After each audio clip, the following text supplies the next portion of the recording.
Shabbat Shalom.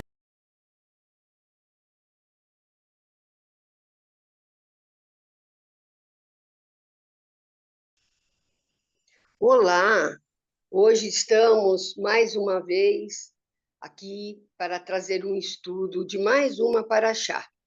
Eu estou aqui, Zilda Zivian, com o nosso parceiro, amigo, querido Alex Strabonjak, lá do Canadá, né? Pois é. E hoje a paraxá é o Berrar, no monte. E ela é dividida da seguinte maneira: na Torá, nós temos Levítico, do 25:1 ao 26:2. Na Haftará, Jeremias, 32, do 6 ao 27. Na Brit Hadashá, Lucas, 4, do 16 ao 21. E no Terrilim, Salmos, o 112. Essa é uma paraxá tremenda, né? Porque nós estamos aqui conversando, eu e Alex, sobre Moisés, não é? Moisés no monte. E ele teve duas situações de estar na presença de Deus. Primeiro, 40 dias em jejum, em oração, em relacionamento com o Senhor. E da segunda vez, mais 40 dias. Então, que tremendo, né? Foi o chamado de Moisés, não é? Como Deus o transformou, não é? Acompanhando todas as paraxás anteriores, a gente acompanhou todo o caminho de Moisés, né? De tudo que ele passou, e ter aquele encontro com a sarça, não é? Depois voltar e ter que enfrentar o faraó, seu representante, de ser a voz, né? O profeta que o Senhor estaria usando, não é? Com todas as dificuldades dele, pessoais, não é? E o Senhor o capacitou, não é? E deu esse privilégio maravilhoso de ter 80 dias de relacionamento com o Senhor. Que coisa maravilhosa, né? Então, eu gostaria, e o destaque realmente dessa paraxá, como diz o próprio nome, é no monte.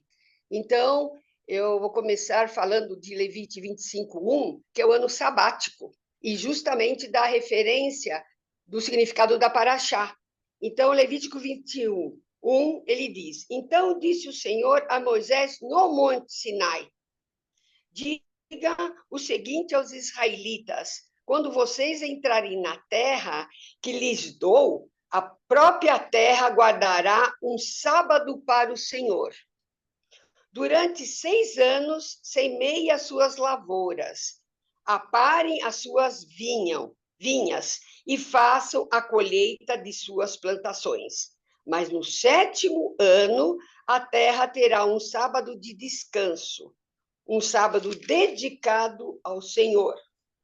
Não semeie as suas lavouras, nem aparem as suas vinhas. Não colham o que crescer por si, nem colham as uvas de suas vinhas, que não serão podadas. A terra terá um ano de descanso. Vocês se sustentarão do que a terra produzir no ano de descanso. Você, o seu escravo, a sua escrava, o trabalhador contratado e o residente temporário, que vive entre vocês, bem como os seus rebanhos e os animais selvagens da terra. Tudo o que a terra produzir poderá ser comido. Então, que tremendo, não é?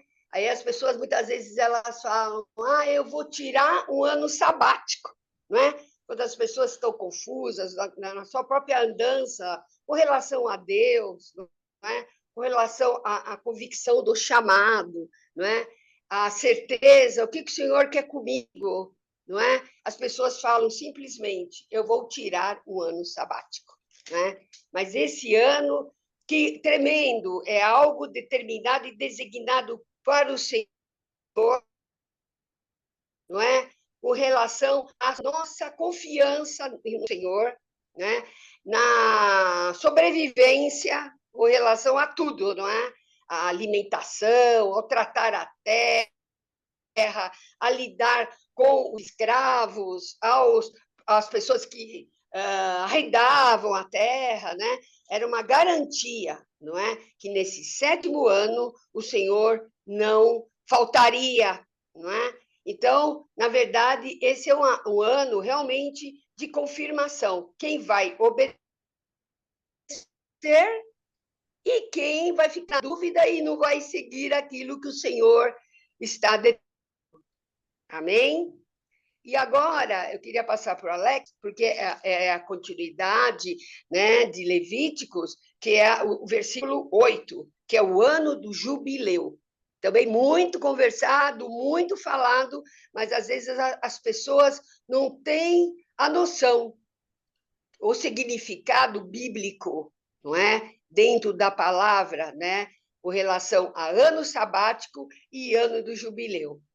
Você pode falar, Alex? Claro, eu vou começar falando Shabbat Shalom para todo mundo, porque, gente, essa palavra Shabbat é uma palavra extremamente poderosa. Ela é uma palavra que diz descanso. E Shalom também é uma palavra poderosa, porque diz paz, é aquela paz que só Deus consegue dar para a gente. Não é a paz que o mundo dá, que é tudo propaganda enganosa, né?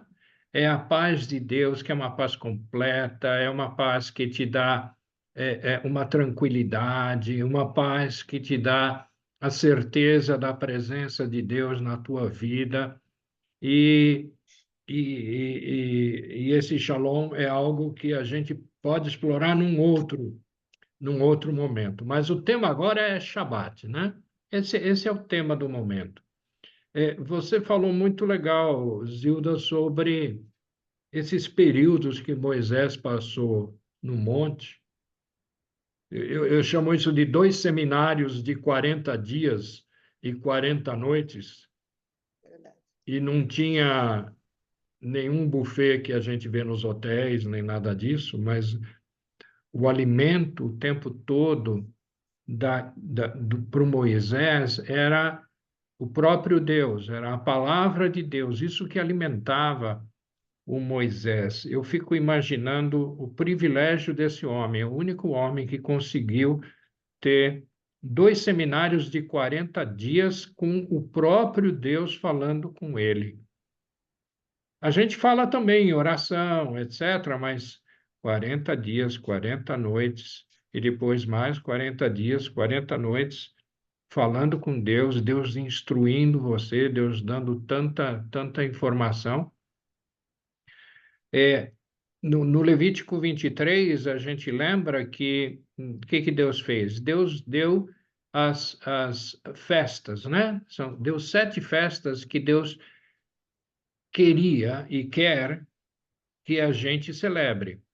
E a primeira festa que ele comenta é o quê? Exatamente o Shabat. Ou seja, Shabat é um dia de descanso das coisas que você faz nos outros dias da semana. Por 6 dias você fica que nem doido, mas no Shabat você tem que diminuir o teu ritmo. Você tem que dar valor à tua família, participar em atividades com a tua família, lembrar o tempo todo quem é o nosso Deus, quem é o Deus de verdade, que não tem outro, não existe outro Deus. Por mais que as pessoas tentem inventar coisas, por mais que as pessoas tentem idolatrar pessoas, tem religiões importantes que idolatram, têm ídolos, e isso não é o que Deus quer. Mas, de qualquer maneira, Deus falou desse Shabat. Era o Shabat, uma vez por semana, você, como ser humano, como eu, como a Zilda, como qualquer um dos seus familiares, devemos ter um dia onde você reduz teu ritmo e onde você fica voltado ao nosso Deus.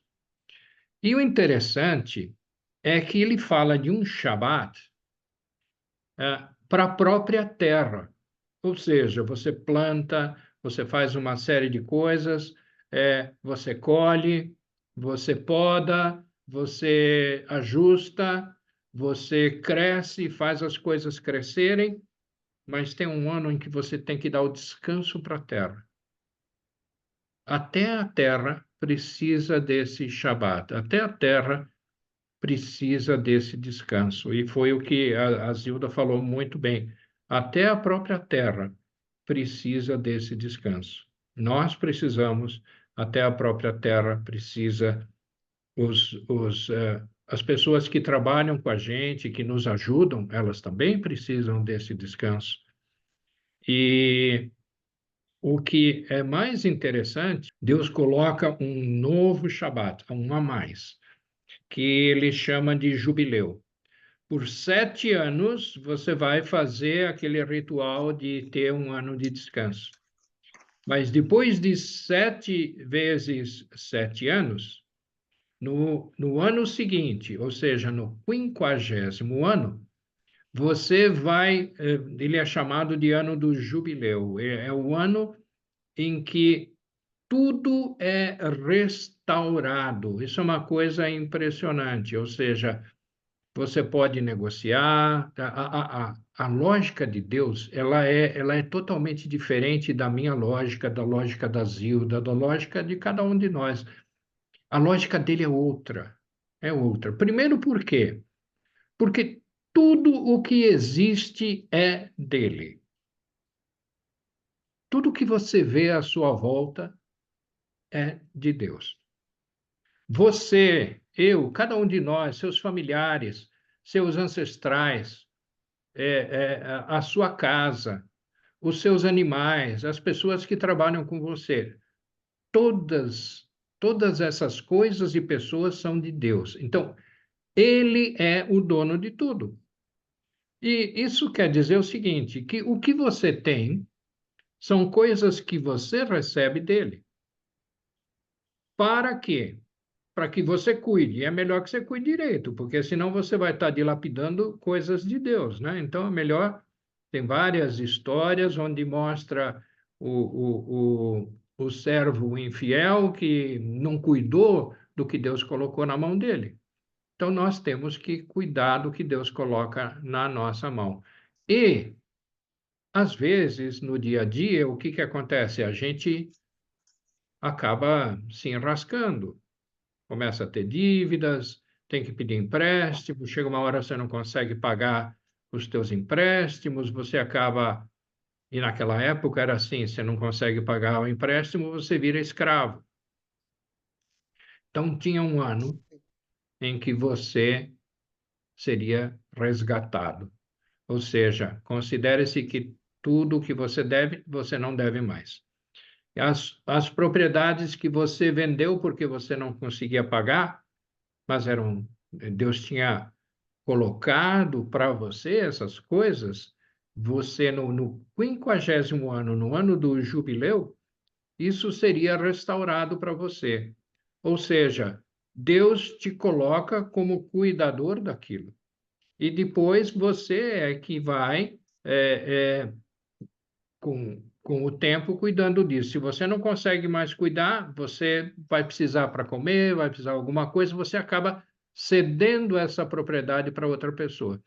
E o interessante é o seguinte: você recebia uma quantia que era dependente de quanto tempo teria que ser percorrido até chegar o ano do jubileu. Ou seja, cada ano tinha um valor, quer dizer, o, o produto que você conseguiria gerar num ano, multiplica por 49, tá certo? Esse seria o valor daquela propriedade. Se você, depois de 20 anos, vai vender essa propriedade, você deveria receber o quê? O equivalente a 29 anos de produção. E aí, no 50º ano, a propriedade volta para você. É uma lógica diferente da nossa.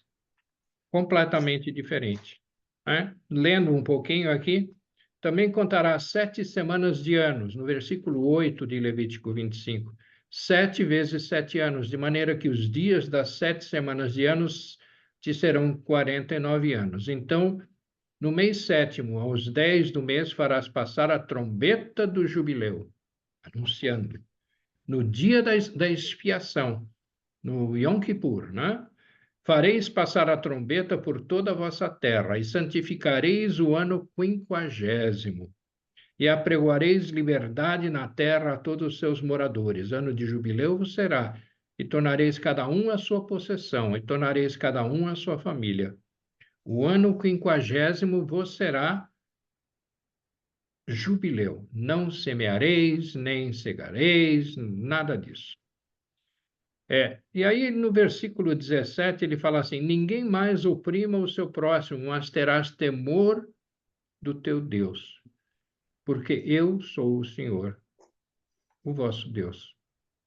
Essa frase, eu sou o Senhor, o vosso Deus, ela é repetida e mais repetida e mais repetida. Se você ler cada capítulo, quase tem exatamente essa frase. Deus quer que a gente lembre quem é o chefe, quem manda no pedaço, que nós somos instrumentos dele. Eu sou instrumento, a Zilda você seu esposo, esposa são, seus pais são, seus filhos são, netos são, todos são, né? Até os inimigos seus também são. Eles não estão obedecendo, mas eles estão indo contra o Deus, mas eles são instrumentos de Deus também da mesma forma. Então ele diz assim: ninguém mais oprima o seu próximo. Não, não, não pode fazer isso, não pode oprimir. Fazei os meus estatutos e guardai os meus juízos, e fazei-os, assim habitareis seguros na terra. Você quer ter segurança? Então é melhor você ouvir a Deus. Se eu não ouço a Deus, um monte de coisas pode acontecer para mim e acontecer para várias pessoas com as quais a gente tem nosso relacionamento. Então isso é muito importante. Uma outra coisa lá no versículo 39, ele diz assim: quando também teu irmão empobrecer, estando ele contigo, e se vender a ti, não farás servir serviço de escravo. Ou seja, mesmo que você vá, digamos assim, comprar alguma coisa de alguém que está apertado e que precisa fazer isso, não torne essa pessoa em escravo. Não faça isso. Como diarista, sim, como alguém que te trabalhe, te ajuda e recebe alguma coisa em troca, é assim que você vai tratar essa pessoa, porque você também foi tratado assim por Deus. Porque o quê? São meus servos. Deus diz, são meus servos. Eles não são seus servos. Eles vão prestar serviço para você. Mas nós pertencemos a Deus. E, novamente, ele diz assim, que tirei da terra do Egito. Deus te tirou daquela terra que era inóspita, que alguns achavam que era melhor do que o que a promessa de Deus faria a eles. Eu fico impressionado com tudo isso. Agora, eu fico também muito impressionado com o que aparece em Levítico 26. Em Levítico 26, ele começa assim, no versículo 1: não fareis para vós ídolos, nem vos levantareis imagem de escultura, nem estátua, nem poreis figura de pedra na vossa terra, para inclinar-vos a ela, porque eu sou o Senhor, vosso Deus. De novo, né? Eu sou o Senhor, vosso Deus. O tempo todo, eu sou o Senhor, vosso Deus. A gente tem que lembrar disso, e a gente não pode ter ídolos, não pode ter imagens. Se Deus quisesse ter imagem, ele apareceria num tempo onde você tem fotografia, onde você tem filmes, onde você tem tudo isso. Não, Deus não quer.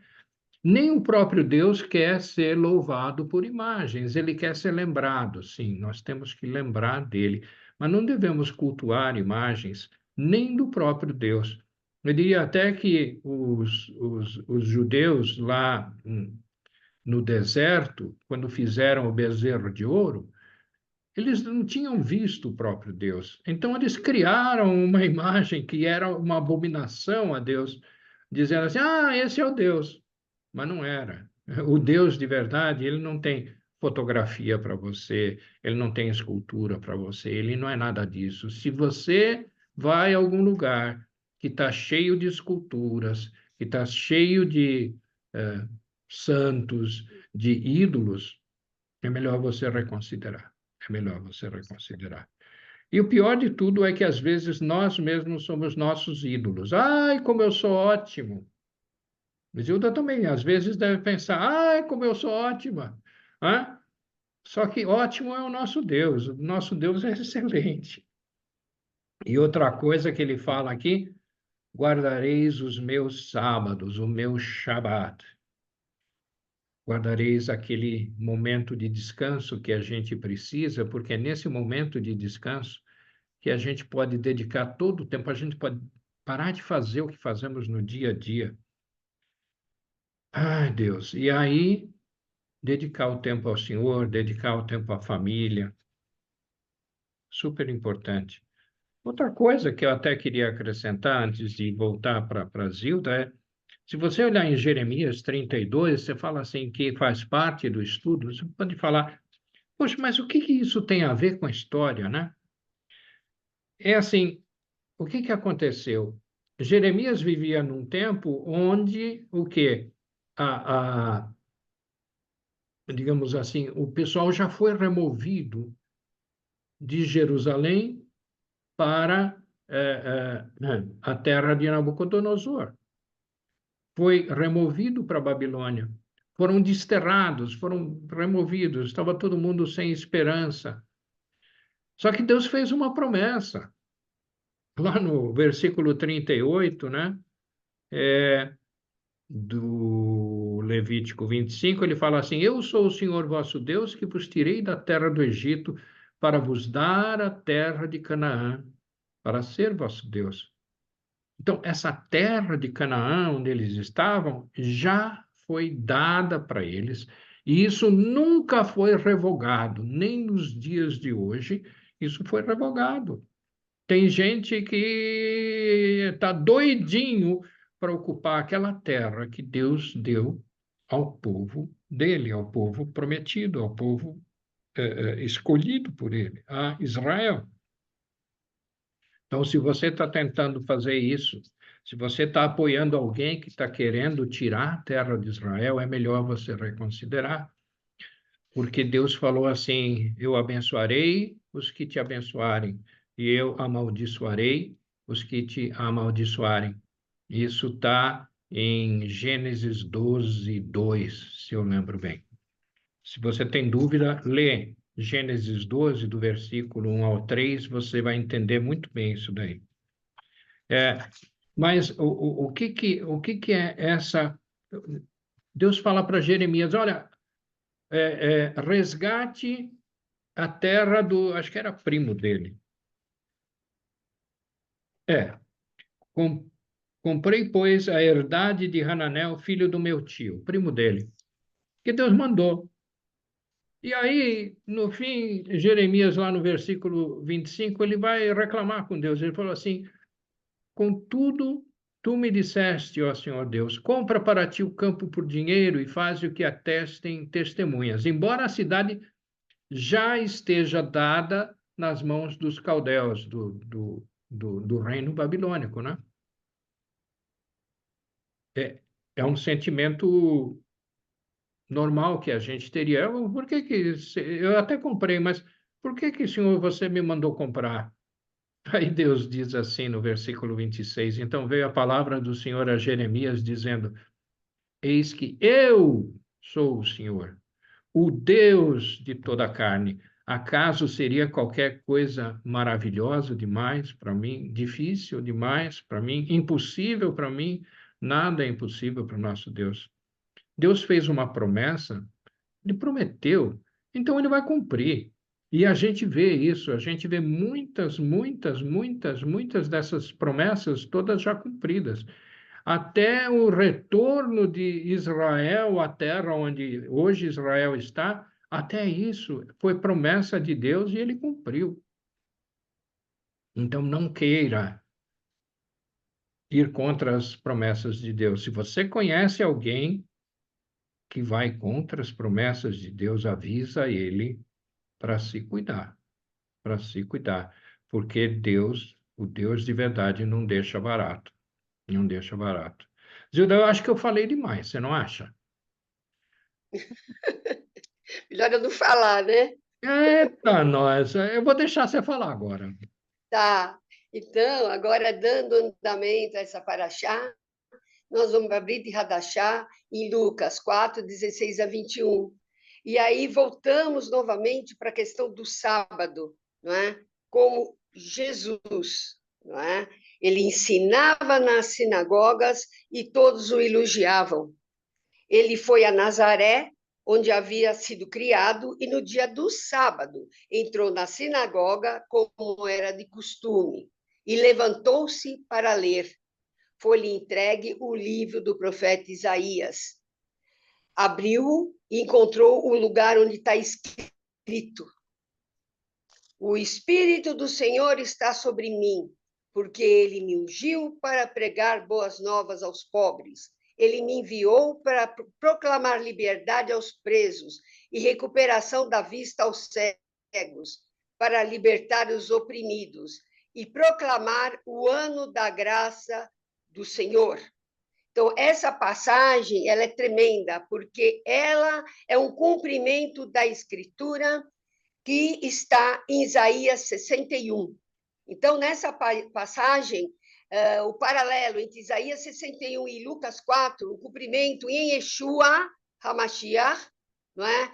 No qual ele se coloca como um judeu que vai na sinagoga no sábado, né? Ler a Torá, ler o ensinamento, não é? E, além disso, ele era usado para ensinar, não é? Ele se levanta e ele cumpre aquela promessa, aquela palavra, aquela profecia que está em Isaías 61, 700 anos antes, não é? Agora, o tremendo de tudo isso, não é? É a confirmação, não é? De quem é Jesus. Ele é um judeu, né? Ele veio para cumprir a palavra, não é? E ele revela sobre o povo que está naquela sinagoga quem é ele, né? Sem dúvida, né?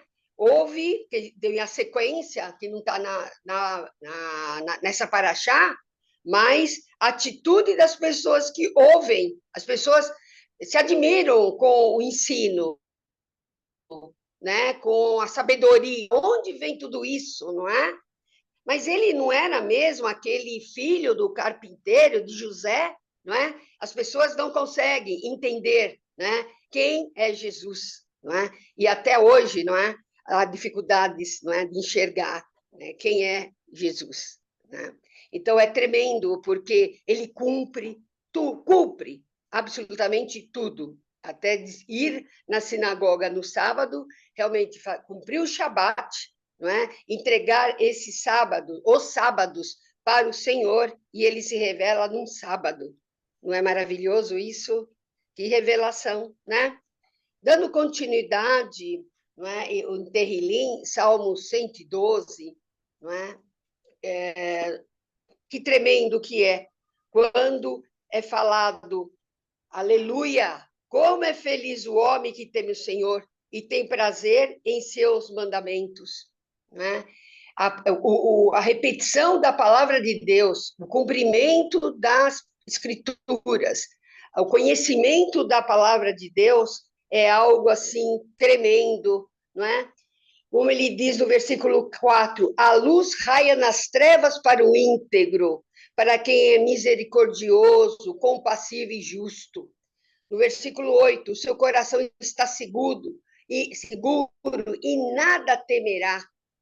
No final, verá a derrota dos seus adversários. São as garantias do Senhor quando se obedece, quando se cumpre aquilo que o Senhor estabelece.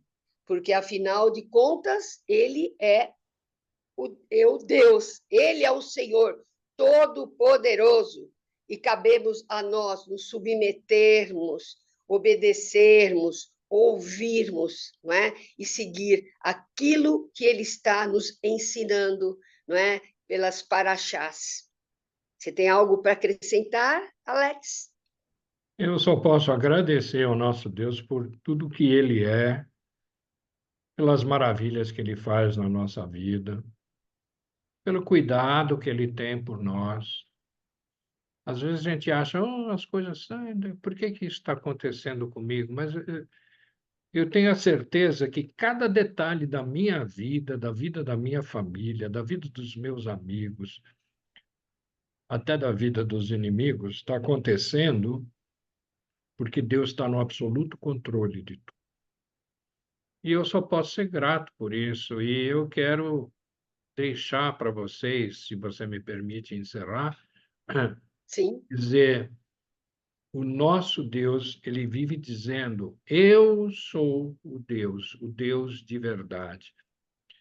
Se você conhece alguém que não entendeu isso ainda, é melhor alertar essa pessoa. De repente, você pode até passar esse nosso vídeo para ele, porque a gente acredita e a gente tem certeza absoluta que o nosso Deus é o Deus de verdade. Ele não é um Deus, como alguns dizem, ele é o Deus de verdade, não existe outro.